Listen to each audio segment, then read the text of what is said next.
She knocked on my door with a violation. Notice and a smile that assumed I would simply comply. The notice said my wooden privacy fence exceeded HOA, height regulations, by 14 inches. She wanted it lowered.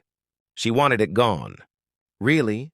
I could see it in the way she looked past me at my yard, like she was already redesigning it in her head. I read the notice twice, thanked her, closed the door. Then I read the HOA bylaws for 3 hours straight. The regulations were specific about wooden fencing. Height limits, material restrictions, color compliance.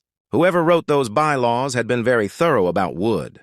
They had not been thorough about everything else. There was no mention of glass. I called a commercial contractor the next morning, not a residential handyman, a commercial glazing company that specialized in structural transparent barriers. I explained what I wanted. He laughed, then realized I was serious, then quoted me a price I was completely prepared to pay. 6 weeks later, my wooden fence came down.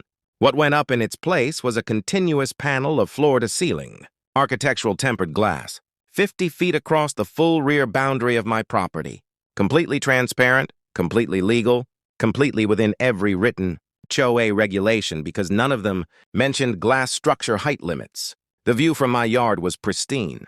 The view from her yard was my entire property in perfect unobstructed detail, which, as it happened, was also now visible to every neighbor behind her. She filed a complaint. The HOA board reviewed it and found no violation. The bylaws said nothing about glass. I had the contractor's compliance documentation to prove it. Then I noticed something interesting. The base of my glass wall extended 6 inches onto an easement strip that technically fell under shared boundary agreement language in the original development deed.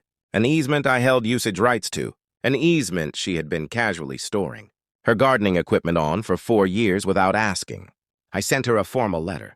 Storage usage, commercial rate, monthly. She removed her gardening equipment the same afternoon. The wall is still there. It catches the morning light beautifully. I have been told it is the most dramatic backyard in the neighborhood. I do not disagree.